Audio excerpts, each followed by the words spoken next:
আমার ছেলের গা প্রতিজ্ঞা করে কইছি আমি যে তোমাকে মারি যে বাবা, আমি কিন্তু শাস্তি দিয়েছি। দয়া করে আপনি শাস্তি দেন। নিষ্পাপ শিশু আর কেন কোনো দোষ না। আপনারই কাছে অনুরোধ থাকলো ফাঁসি হয় কি আমার যে ছেলে আমার নিষ্পাপ ছেলে যে মারি যে তার জন্য ফাঁসি হয়। রোলভা থেকে আমার মামা শ্বশুরের বাসায় আসছি বিয়া খাতে সোনাবাজু। পরে আমার বাচ্চাকে আমি ঘুমাশায় থুইছি, ঘুমাশায় আমার বাচ্চা ঘুমাশে আছে। কোথায় ঘুমাইছিল? আমার মামি শ্বশুরের ঘরে ঘুমাশায় থুইছি।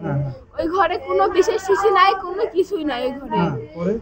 আমার ছেলেকে আমি কোনো কোল থেকে নামাইনি। সকালে আমি 2টা কলা খাওয়াইছি, জুস খাওয়াইছি, খাওয়াই দাওয়াই আমার বাচ্চাকে আমি ঘুমাশাইছি। ঘুমাসার পরে আমার বাচ্চা ঘুমাইছে, আমি যে গোসল করে আইছি।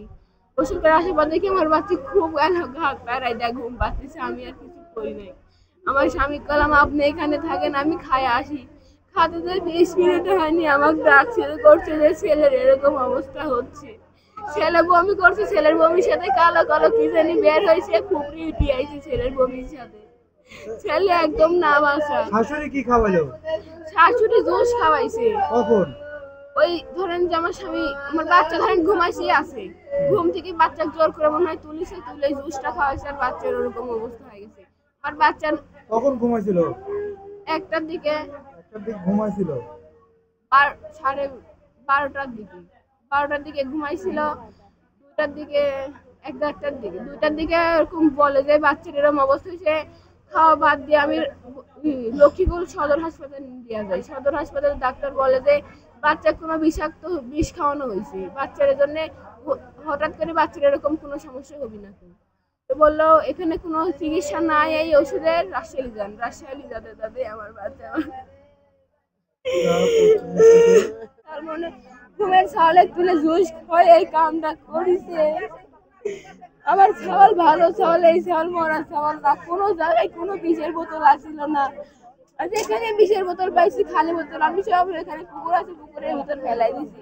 কোনো জায়গায় একটা বিষের বোতল, বিষের গ্যাস ট্যাবলেট কোনো জায়গায় কিছু আসছিল না। একটা দানাদার কি একটা দানাদারের প্যাকেট, দানাদারের গুঁড়া কিছুই আসছিল না। ছিল দুষ অল্প আছিল, অল্প দুষ খাওয়াইছে। আর আমার স্বামী এখন বলতেছে যে ভরা জুসের বোতল খাওয়াইছে, কিন্তু বোতলের জুস আসছিল। জি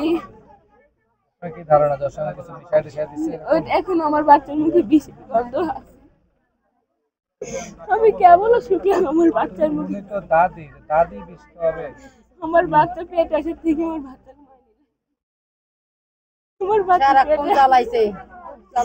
বাচ্চা বেড়ে থাকতে আমি কেস করছিলাম অন্য। বাচ্চা বেড়ে থাকতে ব্যাগ দিয়ে নষ্ট করে ফেলাই জন্য এতদিনও মারতে পারিছিল না। এতদিন আমার আপনারই কাছে অনুরোধ থাকলো ফাঁসি হয় কি আমার যে ছেলে আমার নিষ্পাপ ছেলে যে মারি যে তার জন্য ফাঁসি হয়। ফাঁসি আমার ছেলের গা প্রতিজ্ঞা করে কইছি আমি যে তোমাকে মারি যে বাবা, আমি কিন্তু শাস্তি দিয়েছি।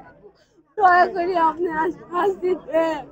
নিষ্পাপ শিশু আর কেন কোনো দোষ না। আর কোনো দোষ নাই, ও কোনো কারোর কাছে দোষ করেনি। সকালবেলা কটার দিকে? খাইছিল অর্ধেক খানি খাইছিল আর অর্ধেক খানি ফেলে দিছিল, বাইরে ফেলে দিছে। পুরে আপনার মা যে জুস খাওয়ালো সেটা কে কিনে? এটা আমি তো কিনছি, ভাগ্নের কাছে আছে।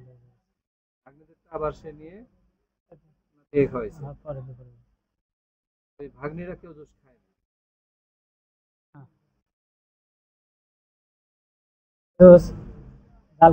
শোনা থেকে কিনছিলাম। আমার নাতি শুয়ে আছে আর ছেলে বসে আছে, আর তুলেছি আরো কামতেছে। খা ঘুমায় এসে আছে, সারাদিন ভরে ঘুম পাচ্ছে। জুস কোথায় পেয়েছিলেন? ছেলে সকালে কিনে আনছিল। ছেলে কিনে আনছিল? হ্যাঁ। পরে জুস আপনি নাতি খাওয়াইছিলেন? সব ছেলে কি খাইছি, আমিও খাইছি, আমার আরেক নাতি খাইছে, ছেলেকেও খাইছি। মারা গেছে কিভাবে জানেন কিছু? না, আমাকে সবাই শত্রুতা করে ধরে দিচ্ছে। আমার দেখেন কোন জিনিসের অভাব আছে, একটু আমাকে দাবানোর জন্য এইসব দিন করতেছে।